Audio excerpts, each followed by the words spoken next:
داسې په ناز ناز چې کاته کوي مین به مې کړې یریږم هسې نه په ما بیا څه جنجال راشي. او مخکې شعر دی وایي د پانزیب شرنګ لکه جرس چې د بل کلي رسي، د پانزیب شرنګ لکه جرس چې د بل کلي رسي، هغې ته ووایي چې بیا په دې کمال راشي.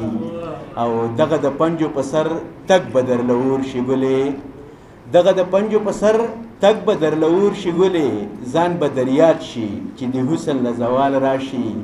او د لوی سفر مسافر کله چې د زړه ومني، د لوی سفر مسافر کله چې د زړه ومني، سفر کې تیر خو واپس کور ته ښه کنګال راشي. او مقته ده وایي ستا د پیوند پیوند زړګی شبابه زور مه کوه، ستا د پیوند پیوند زړګی شبابه زور مه کوه، مینت زاری کړه که د غېږې له په سوال راشي. ډېره مننه.